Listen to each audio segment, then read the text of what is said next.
Les saludo con la paz del Señor, amados hermanos y hermanas, en esta hermosa noche.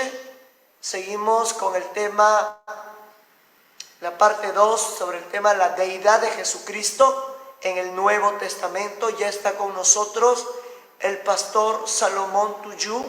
Pastor Salomón, muy buenas noches.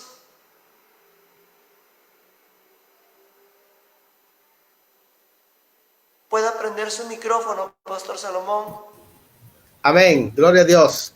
Aquí estamos listos, Géser. Saludos hasta Perú, las iglesias que ahí nos están sintonizando en el Perú, en Sudamérica, en Centroamérica, y esos lugares donde también ha golpeado el huracán, o dos huracanes que han sido fuertes, pero pues también otros hermanos de otros lugares, aquí de México, les saludamos desde Cozumel, Quintana Roo, hacia diferentes partes del mundo donde nos están sintonizando. Que Dios me los bendiga. Géser, es un honor y un privilegio presentar esta segunda parte de las 3 partes que va a tener el tema de la deidad de Cristo en el Nuevo Testamento. Adelante, Géser. Así es, amados hermanos, a compartir este programa. No hemos podido salir la vez pasada, el día lunes, el día de ayer, por motivo de la señal. Hoy está un poco mejor, se escucha mejor este programa y queremos que sea de bendición. Y recuerda que estamos glorificando el nombre de Dios todos los días a través de este canal, y temas muy buenos de estudio bíblico, de teología, estudios teológicos. Hoy este es un tema muy poco tocado por las iglesias. De repente en la iglesia no es muy tocado, pero en los centros de estudio teológico sí se habla. Pastor Salomón, ¿por qué en las iglesias no se habla mucho sobre este tema? Bueno, pues en primer lugar porque muy pocos conocen lo que es doctrina fundamental, y esta es una de las doctrinas fundamentales que los creyentes necesitan conocer. ¿Por qué?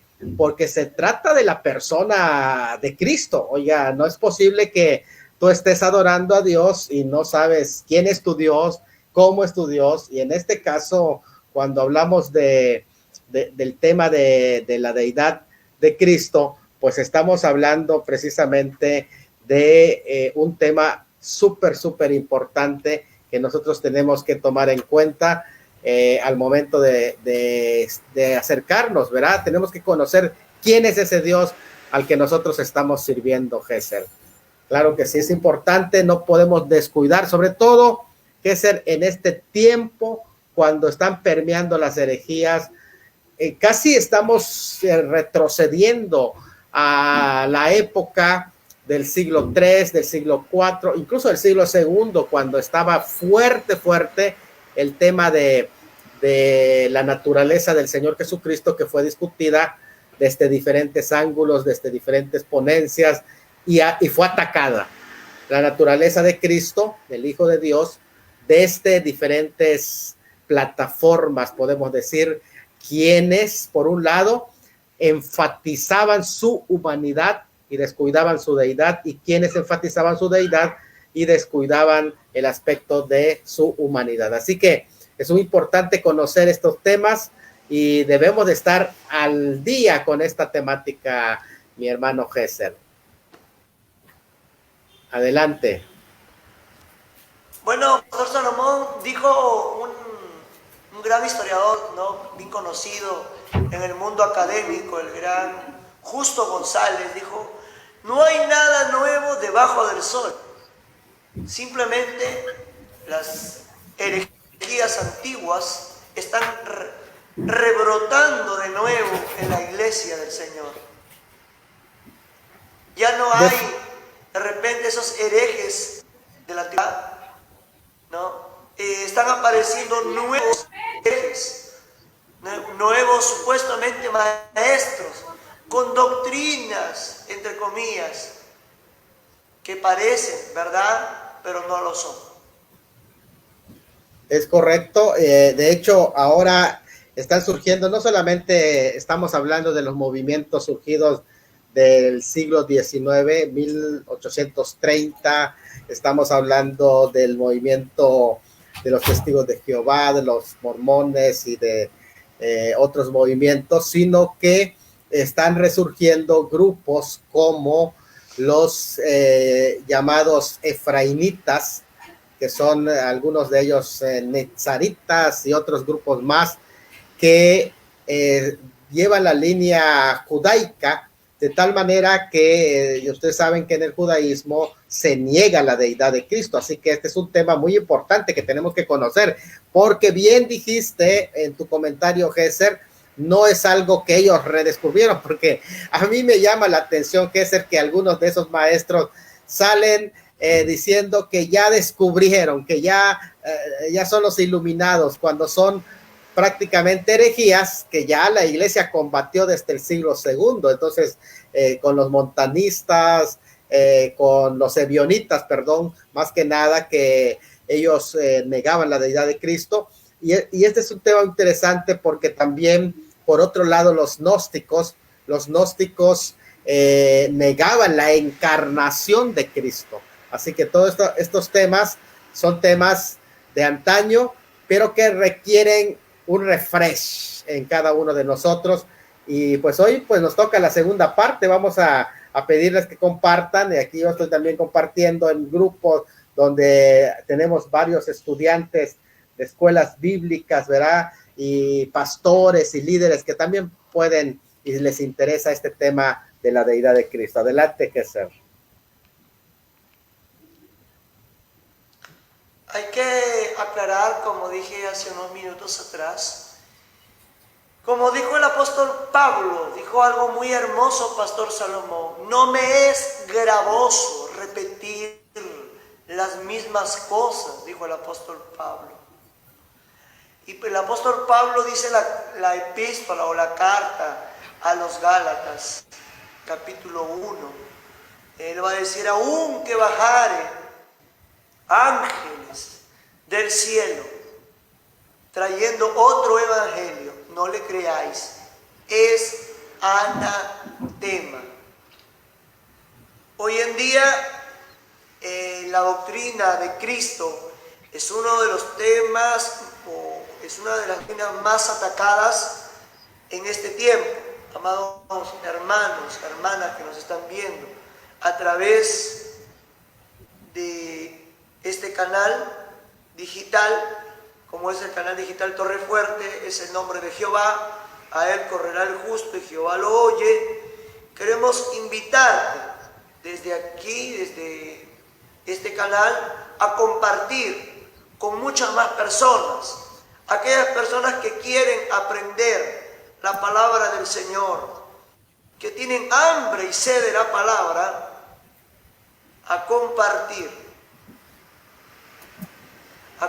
este mensaje, porque nosotros no es para nuestra vanagloria, no, hermano, es para enseñar y educar al pueblo del Señor, porque la palabra de Dios dice, Pastor Salomón, mi pueblo se pierde por falta de conocimiento.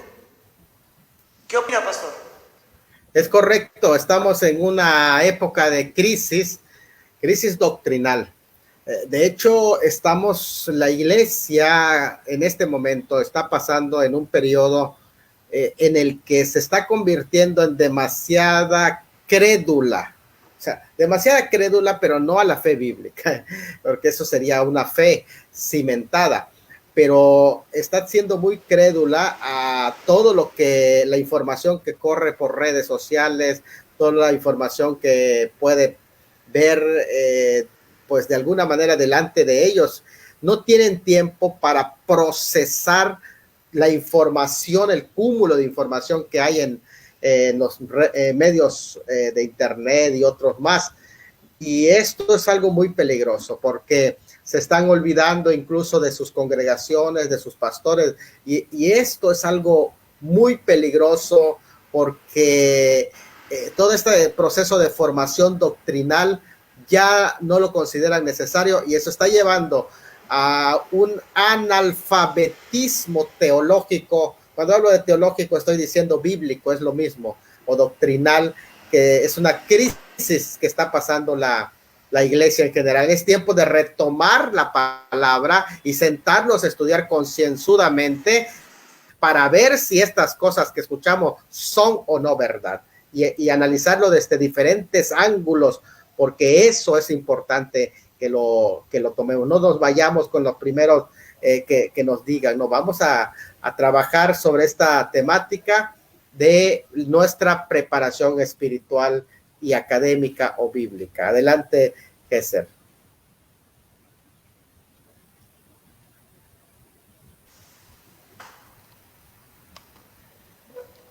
Bueno, amados hermanos, vamos a orar, agradecer a Dios por este programa y vamos a iniciar esta ponencia. Por mi parte voy a orar para que ya el pastor Salomón pueda explicarnos la segunda parte de este tema, cuál es la deidad de Jesucristo en el Nuevo Testamento. Padre Celestial, te damos gracias por tu amor, por tu misericordia. Abre los corazones, abre los oídos, toca vidas, transforma vidas, hágase tu voluntad y usa a tu siervo en esta hora. En el nombre de Jesús, amén y amén. Bueno, pues vámonos directo al tema. Esta es la segunda entrega de las 3 que vamos a compartir esta temática de la deidad de Cristo en el Nuevo Testamento. Es en la parte número 2. Recuerden que estamos usando 8 argumentos, 8 secciones de argumentos sobre los que estamos fundamentando la deidad del Hijo en el Nuevo Testamento. En la primera parte hablamos de los 3 argumentos. Primero hablamos del concepto del monoteísmo judío del Segundo Templo, en el que reafirmamos qué es el monoteísmo y entendimos realmente qué es Dios. Existe solamente un Dios y ese Dios es creador, es salvador, es sustentador del universo, digno de culto y de adoración, y ese Dios solamente es uno. Ninguno más encaja o entra dentro de la categoría de ese Dios. El segundo concepto del desarrollo del monoteísmo judío cristiano en el Nuevo Testamento, donde mencionamos que el Shema Israel, el Oye Israel de Deuteronomio 6:4, fue replanteado, enseñado, especificado en el Nuevo Testamento, tanto por el Señor Jesucristo cuando dijo, Él y yo, Ejad, uno somos, uno somos en plural, interesante. Y el apóstol Pablo cuando replantea el Shema, en 1 Corintios 8, cuando contrasta a Dios, los distingue de los ídolos, él habla de que en el Shema es mencionado, oye Israel, Jehová, nuestro Dios, un Dios y Padre. Y luego dice el Señor, y él le pone nombre al Señor del Shema, que es el Señor Jesucristo. Es muy interesante que es el mismo Señor del Shema. Bueno, también hablamos del concepto de la cristología de la identidad divina, en donde mencionábamos que quien es Dios es el que se manifestó y se reveló como el Salvador y tiene un nombre. Es interesante, verán lo que mencionamos. Ahora, en esta ocasión vamos a hablar de los otros 3, que es el concepto de la revelación progresiva y la nueva identidad revelada. Lo vamos a hablar a continuación. Luego vamos a hablar del concepto del Salmo 110.1 en los primeros cristianos, cómo usaron el Salmo 110.1 los primeros cristianos, y el concepto de Isaías 40 al 55 sobre el siervo del Señor en la lectura cristiana primitiva y cómo ellos le asignaban deidad al Señor Jesucristo. Así que vamos a entrar pues en esto. El número 4, la revelación progresiva, que ahí se habla. Cuando hablamos de revelación progresiva es entender que Dios no envió su palabra en un solo paquete de golpe desde el cielo y ya de pronto Moisés recibe un libro completo. No, sino que Dios fue enseñando a la humanidad de manera paulatina. Es algo tan normal, así como aprende un pequeño cuando empieza a ir a los primeros años de su escuela y empiezan a enseñarle los colores, empiezan a enseñarle los números del 1 al 10, y empiezan a enseñarle, bueno, los primeros pasos, ¿verdad? Después, poco a poco, va aprendiendo las letras y después va aprendiendo a las palabras. Y ya cuando va avanzado, empieza a sumar, a multiplicar, a dividir, a restar, luego ya fracciones, y más adelante ya en matemáticas empieza a hacer cálculo diferencial, cálculo integral. Bueno, pues ya es un avance en su progresión. Bueno, esa es la misma forma en la que Dios enseña y ha enseñado a la humanidad a través de su palabra. Eso se llama la revelación progresiva, que Dios paulatinamente fue dando a la humanidad, añadiendo a la verdad que recibieron más verdad. Y esto es importante. Cuando se entregó todo el Antiguo Testamento hasta Esdras, todavía era una revelación que era perfecta, pero todavía no era completa, porque todavía faltaba al añadir a la revelación la máxima revelación, que es que Dios había hablado a los hombres, a todos, por medio de los profetas, pero ahora en estos postreros días iba a hablar por medio del Hijo. Viene la revelación progresiva cuando el Señor Jesucristo viene. Así que en la narración del Antiguo Testamento, en la que Dios revela su nombre, y cuando hablo del nombre de Dios, estoy hablando de Dios mismo, el nombre de Dios no es una etiqueta que se le pone a Dios, no, pero uno de los nombres, que es el nombre del pacto, que se le conoce como el tetragramatón, que quiere decir las 4 consonantes, eso es lo que significa, que ustedes ya saben la historia, que cómo se pronuncia, eso es relativo, Eso no es tan trascendente, porque lo más importante es el significado espiritual que tiene este poderoso nombre. Algunos que le llaman Yahweh, otros Yahvé, otros Jehová. Los masoretas armaron pues un recurso mnemotécnico en el que se leía prácticamente el nombre del Eterno, y es allá donde decía Jehová. Es muy interesante. Por el cual es el nombre del tetragramatón no había sido conocido previamente hasta que llega con Moisés en la zarza ardiente en Éxodo 3. Dios identifica ante Moisés como el Dios de los patriarcas, el Dios de Abraham, de Isaac y de Jacob en el 3:6. Pero su identidad no es suficiente para explicar acontecimientos de los cuales va a sacar a Israel de Egipto y lo hará en su pueblo, así que necesita una identidad para revelarse como ese Salvador. Para esa nueva identidad de Salvador se requiere la revelación de este nombre, que es el tetragramatón, las 4 consonantes, Yod, Hei, Bab, Hei, mediante el cual este pueblo debe conocerlo a partir de ese momento, porque vean cómo fue la revelación a Abraham, a Isaac y ahora con Moisés. Su antigua identidad como el Dios de los patriarcas no queda rechazada en ningún modo. El león, Adonai, Elohim, no queda rechazado de esa identidad, sino que es ahora superada en el momento de la transición del Dios de los patriarcas a Jehová, el Dios de Israel. Es un precedente de la transición posterior al Dios que se iba a manifestar ya con nombre Jesucristo. Una vez más, un nuevo nombre iba a identificar la identidad recientemente revelada, que era Jehová, aunque solamente en un texto del Nuevo Testamento ocurre con claridad, que es Mateo 28:19, esta transición, lo vamos a ir viendo. O sea, vemos cómo él se fue revelando. El Jesús resucitado, después de haber resucitado, recibe adoración y declara su exaltación al ejercicio de la soberanía divina sobre todas las cosas en Mateo 28:18, diciendo: toda autoridad me es dada en el cielo y en la tierra. Y ahora su inclusión en la identidad divina ahora queda completamente inequívoca, porque ya vemos que está incluido en esa identidad divina, porque es parte de, dentro de ese nombre, en el nombre, dentro del nombre está el Señor Jesucristo. Los discípulos deben bautizar en el nombre singular del Padre y del Hijo y del Espíritu Santo, el versículo 19.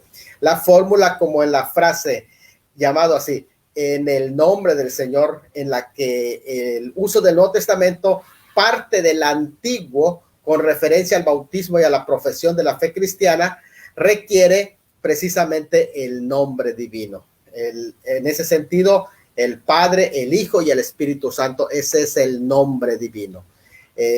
Nombre recientemente la revelación de la identidad de Dios, que de alguna manera había sido contada en el Evangelio, ahora está diciendo que toda la historia del Nuevo Testamento, las buenas nuevas, se trata de la historia del mismo Señor Jesucristo. Así que con la coherencia y la novedad de la revelación en el Nuevo Testamento, de la identidad de Dios, podemos decir que en Cristo Dios muestra tanto su deidad al mundo como el mismo Dios único que su pueblo Israel ha conocido ya en el Antiguo Testamento, pero que ahora viene a manifestarse, incluye a su identidad, al Señor Jesucristo humillado y exaltado. Ahora se entiende que el nombre es el Padre, el Hijo y el Espíritu Santo. Es algo muy interesante al respecto, porque vemos cómo fue precisamente esa revelación divina, cómo fue ascendiendo de tal forma que podemos ver que parte de la misma revelación, de la revelación que allí estaba teniendo, es la revelación de el Señor Jesucristo ahora en el Nuevo Testamento. Es la misma que la del Padre y la de Dios que había revelado con el nombre del Tetragramatón. Así que tenemos aquí ese nombre, Mateo 28, 18 al 19. Y Jesús se acercó y les habló diciendo: toda potestad me es dada en el cielo y en la tierra. Por tanto, id y haced discípulos a todas las naciones, bautizándolos en el nombre del Padre y del Hijo y del Espíritu Santo. Ahora, noten bien en esta expresión la inclusión de Jesús que está puesta en la labor de la creación, porque aquí es algo muy importante en esta expresión que es el nombre del Señor, el nombre del Padre y del Hijo y del Espíritu Santo, está incluido el Señor Jesucristo. Y por lo tanto, nos damos cuenta que allí está el mismo Señor Jesucristo en el mismo nivel del Padre, en el mismo nivel del Espíritu Santo, dentro de ese nombre. Así que Juan 1 al 5 nos lo confirma al decir que en el principio era el Verbo, y el Verbo era con Dios, y el Verbo era Dios. Ahí vemos la inclusión, o sea, en el mismo nivel del Verbo está Dios. Incluso dice, era en el principio con Dios. Lo pone en el principio con Dios, y todas las cosas por él fueron hechas, y sin él nada de lo que ha sido hecho fue hecho. O sea, en el mismo nivel de creador. En él estaba la vida, y la vida era la luz de los hombres. La luz en las tinieblas resplandece, y las tinieblas no prevalecieron contra ella. Colosenses 1:15 al 16 dice: él es la imagen del Dios invisible, el primogénito de toda creación, porque en él fueron creados todas las cosas. Cuando habla de primogénito, aclaramos, aquí está hablando del que tiene preeminencia, es decir, todo el derecho sobre la creación por ser el heredero de la creación, porque en él fueron creadas todas las cosas, las que hay en los cielos y las que hay en la tierra, visibles e invisibles, sean tronos, sean dominios, sean principados, sean potestades. Todo fue creado por medio de él y para él. Está diciendo que él es el creador. Incluso en Hebreos 1, 2, 3 y 10 dice: en estos postreros días nos ha hablado por el Hijo, a quien constituyó heredero de todo, y por quien asimismo hizo el universo, el cual, siendo el resplandor de su gloria y la imagen misma de su sustancia, y quien sustenta todas las cosas con la palabra de su poder, habiendo efectuado la purificación de nuestros pecados, por medio de sí mismo se sentó a la diestra de la majestad en las alturas. Nadie se sienta a la diestra en la majestad de la altura más que el Hijo. Y tú, oh Señor, en el principio fundaste la tierra, y los cielos son obra de tus manos. Incluso le llama Señor y habla de que él es el que fundó todo lo que existe. Así que entendemos pues que prácticamente esta expresión que ahí aparece, pues ya le da preeminencia al Señor Jesucristo. Así que en el Nuevo Testamento identifica al creador del mundo, y el principio de la creación de Dios con Jesucristo. Ahí están los textos de la Biblia donde se muestra esto de tal manera que en la revelación progresiva nos damos cuenta que en el Antiguo Testamento se dice que el Yahweh es el creador, Jehová es el creador, como usted lo pronuncie. Él es el creador y él es el fundador y es el Señor. Y en el Nuevo Testamento se revela ese mismo nombre, por eso dice que se le dio un nombre que es sobre todo nombre, y el nombre que es sobre todo nombre es el tetragramatón, es Jesucristo. Entonces, interesante. Vamos pues ahora al concepto, el concepto de la revelación progresiva, que lo que hace es una nueva identidad revelada. ¿Qué es lo que está diciendo? Que hay una nueva identidad que se reveló en el Nuevo Testamento, la identidad de Dios. Cuando hablo de la identidad de Dios es que no se cambió al Dios, sino que se dio a conocer ahora con otro nombre, ese mismo Dios. Y no estoy hablando más que de la revelación progresiva en el que se identifica, ¿quién se le identifica como Dios en el Nuevo Testamento? Bueno, en la narración del Antiguo Testamento, en la que Dios se revela su nombre, Yahweh, por el cual no había sido conocido previamente, su antigua identidad como el Dios de los patriarcas no se rechaza de ningún modo. Cuando él se revela con el nombre del tetragramatón, no se rechaza la revelación que habían tenido la época patriarcal, pero ahora en el momento del éxodo se revela con el tetragramatón. La transición del Dios de los patriarcas a Yahweh, a Jehová, el Dios de Israel, es un precedente de la transición posterior que iba a tener en el Nuevo Testamento el nombre del Señor Jesucristo. Una vez más, un nuevo nombre identifica la identidad recientemente revelada, aunque solamente en un texto del Nuevo Testamento ocurre con mucha claridad, que es el que mencionamos cuando se dice en el nombre del Padre y del Hijo y del Espíritu Santo. Ahí podemos ver este tema. Ahora, vean cómo fue esa revelación. Para que nos demos cuenta, la revelación progresiva fue ampliándose cada vez más. En este diagrama que les presento, ustedes pueden ver que, por ejemplo, en la época patriarcal, se reveló como el león en Génesis 14:20 a Abraham, el Dios Altísimo, cuando se presenta ante Melquisedec, y precisamente Melquisedec bendice a Abraham a nombre del Dios Altísimo. Así que ahí hay una revelación que se llama el Elión, ese es un nombre de Dios. Pero ya en el Éxodo, para la salida, se revela como yo soy el que soy, en Éxodo 6:3, el tetragramatón, al pueblo del pacto, al pueblo de Israel. Y ya en el Nuevo Testamento, ahora se revela como Jesús, que significa Salvador. Eso es lo que significa Jesús en español, es Salvador. Es el mismo nombre que en griego es Jesús, y que en el hebreo es el mismo nombre tanto de Josué y Joshua como Osea. Es el mismo nombre que significa Salvador. Esto es algo muy importante, pues vemos cómo él se fue revelando, y esa misma revelación, por lo tanto, que ahora en el Nuevo Testamento el nombre de Jesús es el nombre del Dios verdadero. Esa es poderosa, esa revelación. Ahí están los textos que hemos presentado de cómo se reveló precisamente como el Dios Altísimo a Abraham, cómo se reveló luego como Jehová a Moisés ya en la liberación del Éxodo, y cómo se le revela a la iglesia después de la resurrección del Señor Jesucristo en Mateo 28:19. Eso se llama la revelación progresiva. Lo que hace es dar a conocer el nombre de ese Dios. Muy bien.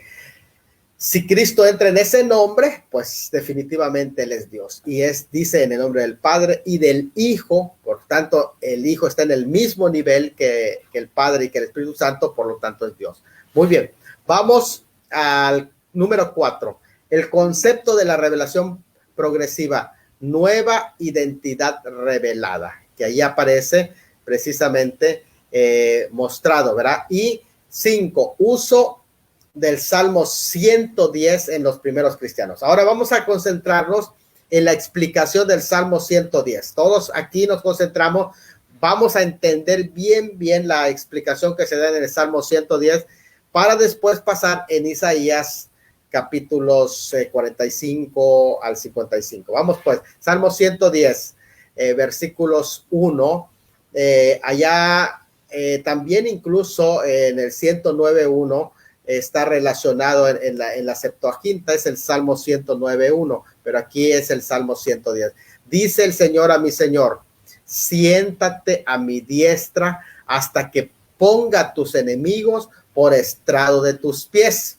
Y es interesante ese texto, porque este es el texto del Antiguo Testamento, el cual el Nuevo Testamento alude con más frecuencia. Es decir, tenemos 29 citas o alusiones esparcidas por la mayoría de los textos del Nuevo Testamento. Ahí está Mateo 22:44, 26:24. Bueno, ahí usted tiene una lista de textos en donde son mencionados, con la notable excepción de la literatura juánica. Ya Juan no hace alusión de este texto, sin embargo, todos los demás pasajes de las escrituras del apóstol Pedro y el apóstol Pablo citan muchísimo el Salmo 110.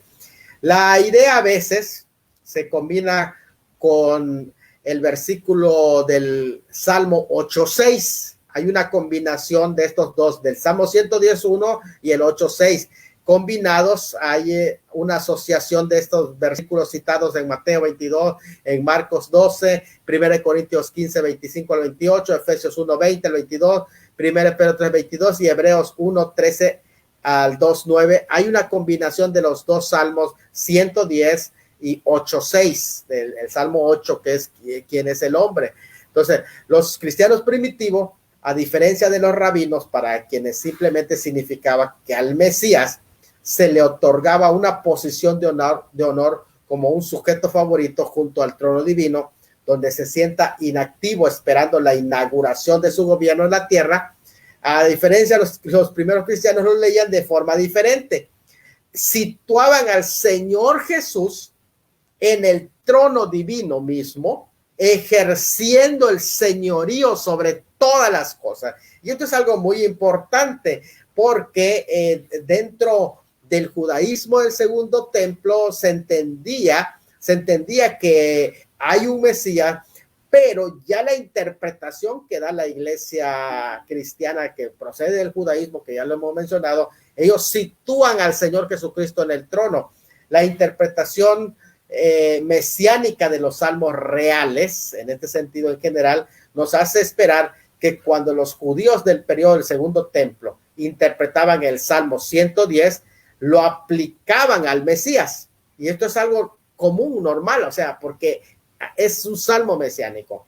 Pero hay una ausencia en la literatura que muestra que para ellos este Salmo 110 no tenía la importancia que ya los primeros cristianos le dan a través de lo que podríamos decir una revelación progresiva que encuentran en este Salmo 110.1 y una hermenéutica de una revelación avanzada que ellos reciben en la interpretación incluso podemos decir, de Mishnas cristianas en este sentido, lo que ellos están haciendo, porque estaban interesados ahora, esos cristianos, en decir que alguien participa del mismo señorío de todas las cosas, y este es el Señor Jesucristo, cosa que los judíos, ninguno de ellos estaba interesado. ¿Por qué en decir eso? Porque para ellos no existía el Mesías.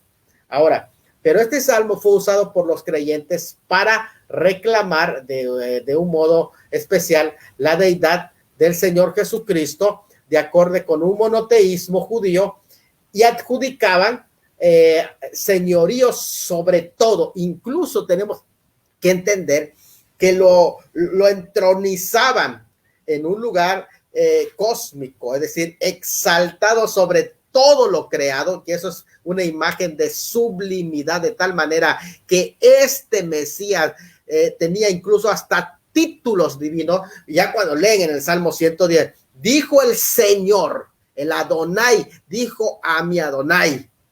O sea, ya llevando títulos divinos, o sea, ya estamos diciendo que no hay diferencia de posturas entre el mismo Padre o el Hijo, el Mesías, no hay, es el mismo. Dijo el Señor a mi Señor, siéntate a mi diestra hasta que ponga a tus enemigos por estrado de tus pies. Es impresionante lo que allí prácticamente se va revelando en este sentido. Fíjense, Hebreos 1, 2 al 14 dice, en estos postreros días nos ha hablado por el Hijo. Vean cómo lo usa aquí el escritor de Hebreos, que es posible que sea un levita, o algunos dicen que era Apolos, y algunos más también arguyen que es Pablo, pero lo importante es el uso que estos primeros cristianos tenían del Salmo 110. Mire, en otros posteriores días nos ha hablado por el Hijo, a quien constituyó heredero de todo y por quien asimismo hizo el universo, el cual, siendo el resplandor de su gloria, la imagen misma de su sustancia, y quien sustenta todas las cosas con la palabra de su poder. O sea, la misma sustancia de él, del Padre, es la misma sustancia que tiene el Hijo, habiendo efectuado la purificación de nuestros pecados por medio de sí mismo, es decir, él es el Salvador, como lo menciona en los Salmos, donde dice que Jehová es el que salva.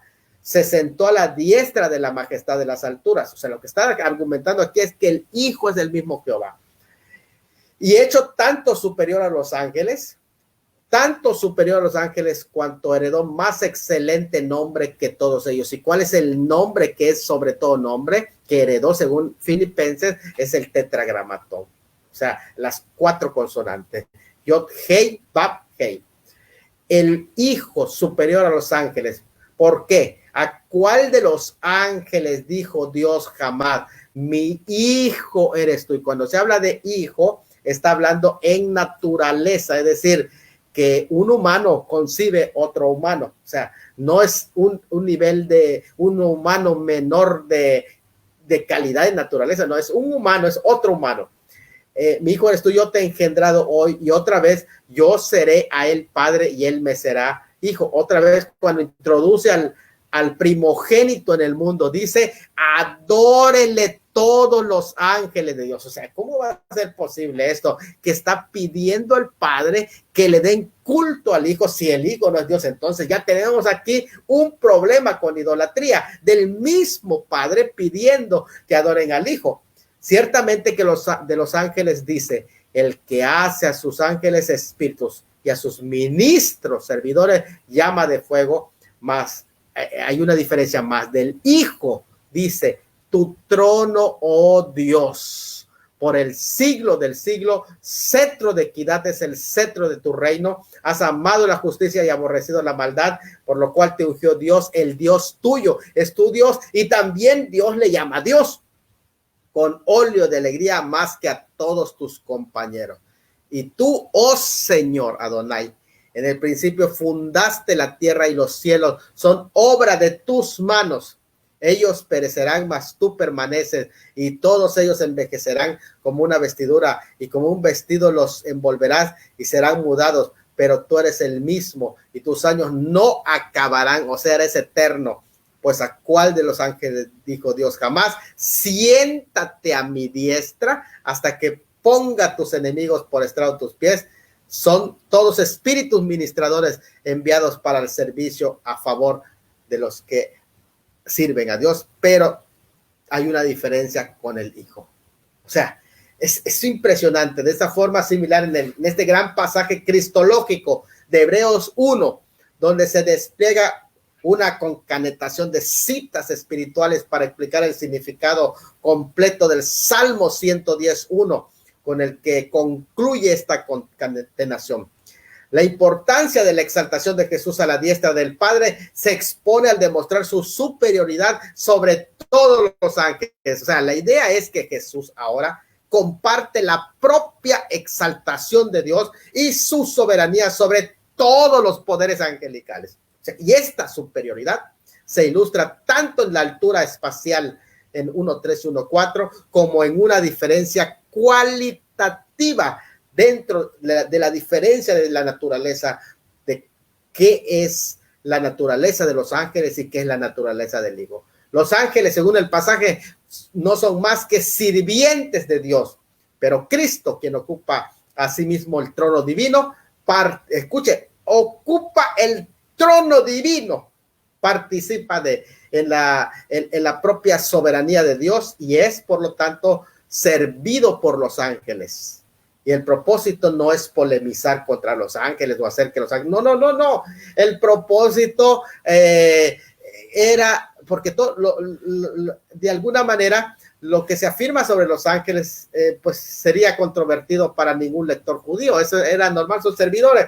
La función de los ángeles en el pasaje es asistir a la definición teológica del único Dios, a retratar la línea de la distinción que el monoteísmo judío siempre había insistido en recalcar, la diferencia entre Dios, el único gobernante, y el resto de la realidad, es decir, entre la realidad del Hijo y todo el resto de la creación. Hay una gran diferencia entre el Hijo y todo el resto de la creación, incluyendo los ángeles. Cuando se establece esta distinción entre el Hijo y los ángeles, incluso los ángeles más importantes son solamente sirvientes de Dios. Por supuesto que si Jesús es superior a los ángeles participando en el señorío divino, esto significa que está incluido en la identidad única de Dios, precisamente por el concepto monoteísta judío. Y un estudio cuidadoso de Hebreos 1 va a mostrar con qué cuidado y sofisticación utiliza el pasaje todos los rasgos claves según los cuales el monoteísmo judío solía caracterizar comúnmente la unicidad de Dios, para incluir a Jesús dentro de esa única identidad divina que es creador, señor, gobernador y digno de culto. Hebreos 1:4 de hecho afirma que Jesús, exaltado a la diestra de Dios, se convirtió en mucho mejor que los ángeles por cuanto ha heredado un nombre más excelente que ellos. Y aunque la mayoría de los estudiosos no lo creen así, solo puede referirse al nombre divino, que es el nombre que es sobre todo nombre, el tetragramatón que hemos dicho. Dicho nombre fue concebido a Jesús cuando Dios le exaltó hacia la posición más alta, según Filipenses 2:9. El uso cristiano primitivo de la frase llamar en el nombre del Señor, en Hechos 2:17, etcétera, hay otros más, en el nombre del Señor, hace una referencia a la confesión cristiana y al bautismo, y está en una conexión con dar el nombre divino al Jesús exaltado. Es decir, que cuando se dice en el nombre del Señor, está diciendo que no es cualquier nombre y por lo tanto tiene una concepción divina, el nombre de Jesús. La frase del Antiguo Testamento significa invocar a Dios. Cuando dice lo que invocar en el nombre es invocar el nombre, es invocar a Dios. Por lo tanto, invocar a Jesús es invocar a Dios, porque su nombre es sobre todo nombre, es decir, el tetragramatón del Antiguo Testamento. Pero en el uso cristiano primitivo ya no se usa el tetragramatón, sino que se usa el nombre de Jesús. Por esa razón se le rinde culto al nombre de Jesús, es decir, a la persona de Jesús. Las descripciones de la adoración universal en Filipenses 2:9 al 11, incluso en Apocalipsis 5, donde se le da honra al que está sentado en el trono y al Cordero también, sea la honra, la gloria por los siglos de los siglos. Mateo 28:17, donde en la escena final de este evangelio los discípulos adoran a Jesús, mientras que él les declara que toda autoridad le es dada en el cielo y en la tierra. También en Hebreos 1:6 y en Juan 5:21 al 23. Hay otros pasajes donde vemos claramente que practicaron los primeros creyentes el culto a Dios y al Señor Jesucristo, porque el Salmo 110 así se los indica incluso. De hecho, vean ustedes Mateo 2:11, donde vemos la escena de los magos que al entrar en la casa vieron al niño con su madre María y postrándose, no dice los adoraron porque incluiría a María, pero dice lo adoraron en singular, abriendo sus tesoros le ofrecieron presentes, oro, incienso y mirra, y este es claramente un acto de adoración, de culto. E incluso Mateo 14:33, donde dice, y entonces los que estaban en la barca vinieron y le adoraron diciendo: verdaderamente eres hijo de Dios. Mateo 15:25 también se muestra a Cristo rindiéndosele culto, donde entonces ella vino y se postró ante él diciendo: Señor Adonai, socórreme. Mateo 28:9, he aquí Jesús le salió al encuentro diciendo: salve. Y ellas, acercándose, abrazaron sus pies y le adoraron. Eso es Mateo 28:17, cuando le vieron, le adoraron, pero algunos dudaban, pero le adoraron los discípulos. Mateo 28:17. Juan 9:38, y él dijo: creo, Señor, y le adoró. Juan 20:28, Tomás mismo. Entonces Tomás respondió y dijo: Señor mío y Dios mío. Una exclamación directamente de culto a Dios, y se lo estaba diciendo directamente al Señor Jesucristo. Hebreos 1:6, y otra vez, cuando introduce al primogénito en el mundo, dice el Padre: adórenle todos los ángeles de Dios. Apocalipsis 5:13, y a todo lo que está creado en el cielo y en la tierra y debajo de la tierra y en el mar, y a todas las cosas que en ellos, oí decir: al que está sentado en el trono y al Cordero, sea la alabanza, la honra, la gloria y el poder por los siglos de los siglos. Si esto no es culto, y si es, entonces, ¿qué es? Y si es culto y no es adoración, y si es adoración, entonces, y Cristo no es Dios, es politeísmo lo que estamos viendo. Pero nos damos cuenta que Él lleva el nombre sobre todo nombre. Es Dios. Filipenses 2:9-11, Apocalipsis 5 son muy importantes. De hecho, Mateo 28:17, donde la escena final de ese evangelio, los discípulos adoran a Jesús, mientras que Él les declara que toda autoridad les es dado en el cielo y en la tierra. Y también Hebreos 1:6 y 5:21-23 demanda la adoración debida únicamente a Dios. De hecho, es importante entender que está condenado que se le rinda culto. Al Señor tu Dios adorarás y a Él solo servirás.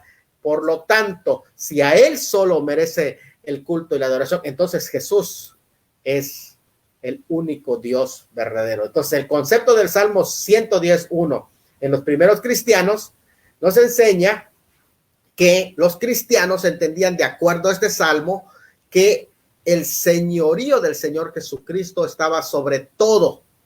Por lo tanto, estaba al mismo nivel que Dios en tronización y lugar cósmico, exaltación sobre todo ser creado, imagen de sublimidad y títulos divinos como el de el tetragramatón o Adonai. Allí lo podemos ver, y ahí cómo se usa completamente este salmo en el Nuevo Testamento. Muy bien, vamos a abrir espacio para preguntas. Inmediatamente después nos vamos con la sexta parte del argumento de que Jesús es el Hijo de Dios. Así que abrimos el espacio, Gesser, para preguntas dentro de nuestra audiencia. Si hay preguntas, de una vez podemos abrir espacio para comentarlas. Adelante, Gesser. Bueno, pastor, yo que estoy viendo y no hay ninguna pregunta, no hay una pregunta en la sección de comentarios, pero si hay algún hermano que quiere comentar o quiere hacer alguna pregunta, estará completamente libre para hacer su pregunta. No sé si hay alguien que quiere preguntar en esta noche, y si no lo hay, vamos a tener que proseguir, no sé, por eso estamos esperando a ver si hay alguien de la audiencia que quiera comentar o quiera preguntar algo al pastor Salomón.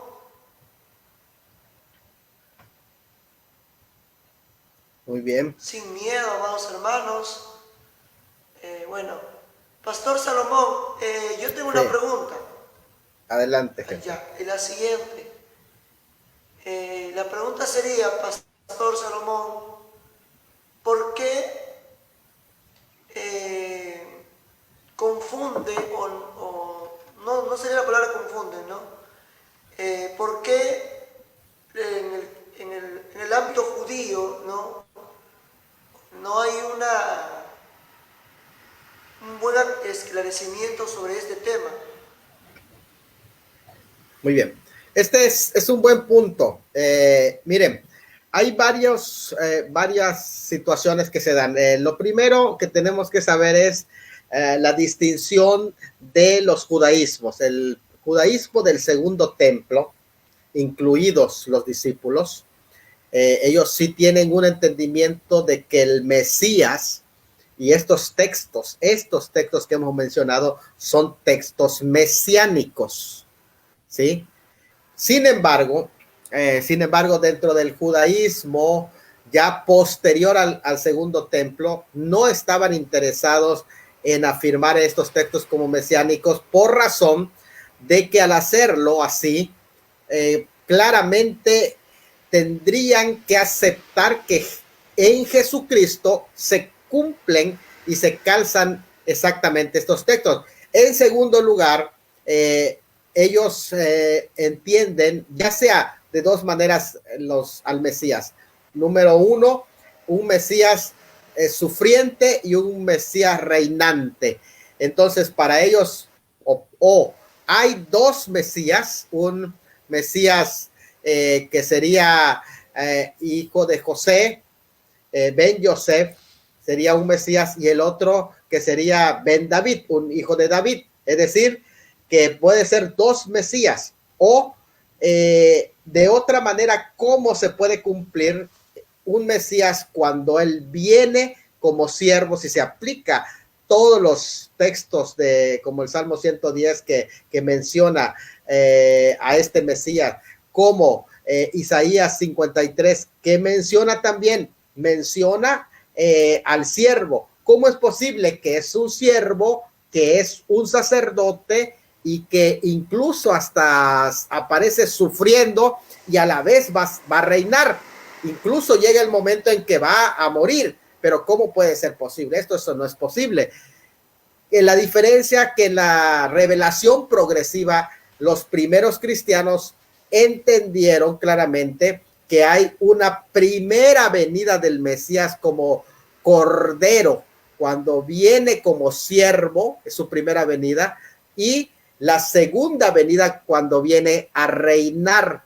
Por lo tanto, este proceso no es aceptado dentro del judaísmo, porque si aceptan este proceso, inevitablemente tendrían que encajar el cumplimiento de estas profecías en el Señor Jesucristo, que ya cumplió la primera parte. Dijo el Señor a mi Señor: siéntate a mi diestra. Ya está sentado a la diestra hasta que ponga a tus enemigos por estrado de tus pies. Entonces, en este sentido, ya el Señor estaría sentado a la diestra hasta que llegue el milenio, cuando sean ya sus enemigos sometidos por estrado de sus pies. Entonces, eso no pueden aceptarlo, porque encajaría todo con el Señor Jesucristo. Así que lo que hacen dentro del judaísmo, lo que hacen es quitar estos salmos como si fueran salmos mesiánicos y darle una interpretación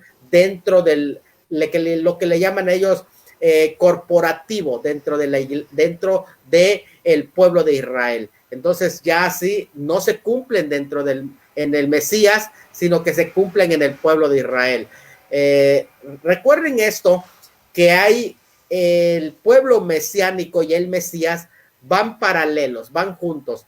Así que el pueblo mesiánico, que es el pueblo de Israel, cumple parcialmente, corporativamente, muchos pasajes de la Escritura, pero también el Mesías individual, como el Mesías encarnado, cumple también en las profecías mesiánicas. Entonces, ese básicamente es el complejo en el caso de los judíos. Por eso no lo aceptan. La razón, yo explicaba la vez pasada que precisamente Maimónides, por ejemplo, decía que si se acepta Isaías 53 como una profecía mesiánica, pues inmediatamente tendrían que reconocer que el Mesías de los cristianos, Jesús, ha cumplido, Yeshua ha cumplido prácticamente esa parte de las profecías.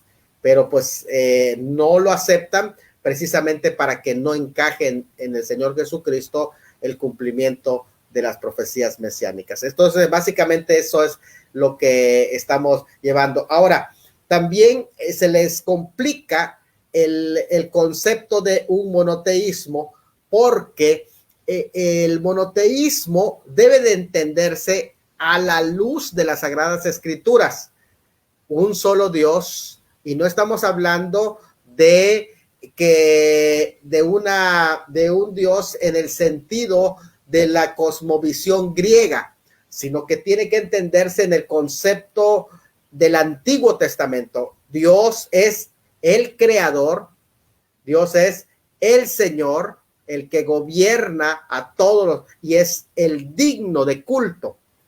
Y todo aquel que entre en esta figura, o sea, que se identifique como creador, como Señor y que sea digno de culto, ese es Dios. Y Cristo es identificado precisamente como creador, como Señor y digno de culto. Por lo tanto, es sencilla la conclusión de que Él es el único Dios verdadero. Adelante, Jesús.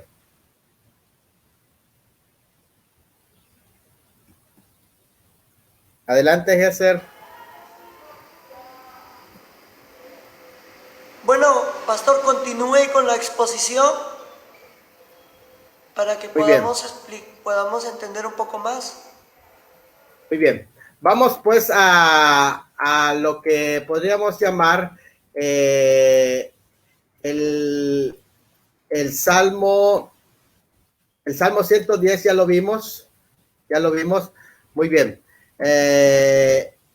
Aquí creo que ya dejamos esta parte. Permítame. No dejamos el de Isaías, 45, 40 al 55. Oh, muy bien. Miren, vamos a ir terminando hasta esta parte y no traje el de Isaías 40 al 55, podemos dejarlo en la lectura de la próxima exposición y hasta aquí podemos manejar esta temática. Ya de alguna manera presentamos textos. A mí me gustaría que demos esta conclusión como un repaso de estos textos, tanto de que lo vamos a ampliar un poquito más en la próxima consideración, pero el Nuevo Testamento identifica al creador del mundo y al principio de la creación de Dios, Jesucristo. En el Antiguo Testamento se presenta quién es el creador, quién es Dios, y en el Nuevo Testamento podemos ver cómo se revela el Señor Jesucristo como el creador y el Dios, tanto en Juan 1 al 5 como en 1 Corintios 8, 6.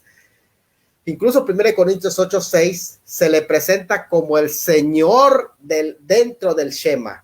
Y Colosenses 1, 15 al 16 también se presenta como el principio de la creación de Dios. Entonces vamos a dejar para la próxima exposición a Isaías prácticamente, que es la parte del Isaías del 40 al 55 de la lectura cristiana primitiva, donde el Hijo es exaltado, y allá es donde se presenta precisamente esta enseñanza de la lectura cristiana de Isaías 40 al 55, y se menciona precisamente al Señor Jesucristo como ese siervo, que es el mismo Dios que iba a bajar y que iba a salvar a su pueblo, porque si es el Salvador, tendría que ser Dios, porque de otra manera se estaría confiando en una criatura para que sea salvada la persona o el ser humano.